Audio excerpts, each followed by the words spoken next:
Hey guys, what's up? This is Steven X Sith Lord again, and today we were going to be talking about the 2019 NBA awards, my predictions, who I think will eventually end up winning.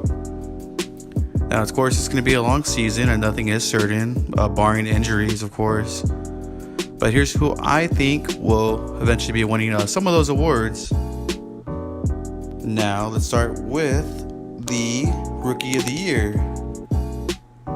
Now, of course, this was a really good draft last year, or this year, I should say. And of course, with the number one pick, DeAndre Ayton, he's going to be a beast in Phoenix with Devin Booker. But I don't think he will win this year, the Rookie of the Year. I do think, start with my runner-up. I think Mr. Luka Doncic of the Dallas Mavericks, he's going to be the runner-up for Rookie of the Year. Of course, naturally, the Mavs will be a better team with all those veterans additions. And of course, Luka is a very smart, savvy dude. He's going to put up some good numbers, and he'll be the runner-up for the Rookie of the Year, I think. Now, for the winner of the Rookie of the Year, I do think it's going to be Kevin Knox of the New York Knicks. Now, I do know the Knicks fan base is very crazy, and it's a good fan base, I would say. But the Knicks don't have really too many options. I do know Kevin Knox is very NBA ready. He's going to get some good minutes with the Knicks. He's going to be one of the main guys for sure. And I do think he's going to end up winning Rookie of the Year. And hopefully he'll bring the Knicks back to low seed in the NBA playoffs. Maybe the 8th seed. But I do think he's going to be a good player and be Rookie of the Year. The 6th Man of the Year, I guess the best bench player. There's many good bench players out there. I do believe Lou Williams won it last year for the Clippers. May be wrong. Maybe Eric Gordon. Don't really remember, but again, there is many good, really good bench players out there. Also, Ginobili did retire, unfortunately. One of the greatest bench players, 6th man of all time. One of my favorites. So this year, I do see Scary Terry, Mr. Terry Rozier of the Boston Celtics. I do think he's going to end up winning that 6th Man of the Year. I think it'll be very easy too. He did play really, really well last year for Kyrie Irving when he was hurt last year. Of course, the Celtics are a great team, and he's going to have something to prove, a chip on his shoulder. He does definitely want to prove that he is starting material so he can get a good contract later on. And he's going to put up some really good numbers in that bench position, backup. I think, and then he's going to be eventually winning that 6th Man of the Year. He's going to have a good season. Yes, now for the most improved player, was pretty close, I believe. I do see the runner-up for most improved being Markelle Fultz of the Philadelphia 76ers. Of course, they have a monster team with Simmons and Embiid. I do think with Markelle Fultz, he does want to prove that he was worth that number one pick last year or the year before. They do have a great coaching staff. He is going to get more minutes, barring injuries. Let's hope he can stay healthy. He can only improve from last year. He's going to put up some decent numbers. So I do think he'll end up being runner-up for that most improved player. Now, as for the winner for most improved, I do think it's going to be DeJounte Murray with the San Antonio Spurs.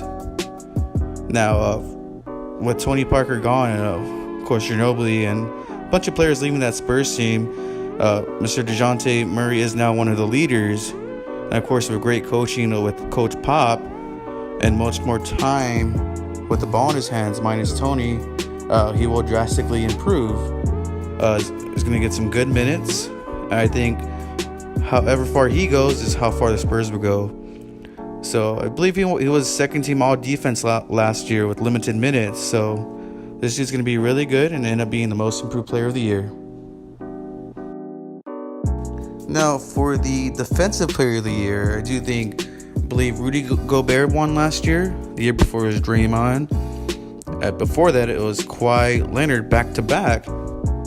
Now, I think barring injuries, Kawhi will be back to that stature. Again, like many players, he will have a chip on his shoulder. He wants to prove that he is worth that max contract. I do think Kawhi will be back to the one of the best two-way players in the game. Of course, he did win back-to-back, like I said, and honestly, I do think he wants to prove to some of those LA teams, the Lakers and Clippers, that he is worth taking a shot on. And of course, like I said, barring injuries, I do think he's going to bounce back and prove again to be one of the NBA greats, and eventually winning the NBA Defensive Player of the Year with Kawhi Leonard with the Toronto Raptors. Kind of weird saying, but yeah. Yes, now with the Coach of the Year, I do think it's going to be Brad Stevens of the Boston Celtics. Now, with a healthy team, with Kyrie and Gordon Hayward back, also really big no LeBron in the East, I do think, of course, the Celtics will have a really solid record of anywhere from 55 to 60-ish wins. I do think they're going to have a really good season and eventually end up making it to the NBA Finals. Now, Brad Stevens is a young dude, one of the better coaches. I do think he's going to end up winning that Coach of the Year finally. They're going to have a good season, Celtics. And finally, last but not least, we do have the most valuable player, the MVP. Now, there are many greats this year, including Kawhi Leonard. We have Anthony Davis. We even have Giannis, the Greek freak out there. But I did think the person winning the MVP this year will be LeBron James, King James. He's finally playing in the Western Conference, so do you think that will help him? Of course, he's still going to continue to show his dominance. And Lakers weren't very good last year, so he is going to lead them to 50-ish wins, low 50 wins. Definitely improved from last season. And of course, with LeBron, he always has those solid monster stats. He's going to continue to prove that he's one of the league's greatest of all time. There's no stopping him. Going to make a deep playoff run. And LeBron James will be the MVP of the NBA season. Yeah, it's going to be a good season, guys. But yeah, guys, it's definitely going to be a long season. But of course, like always, another great one. So just stay tuned, guys. So yes, please just comment who you think will win some of these awards. And of course, why. But again, also let me know what you guys want to see. And I'll try to make those videos for you. But yeah, thank you so much for listening and watching. Hope to make more videos. See you guys soon.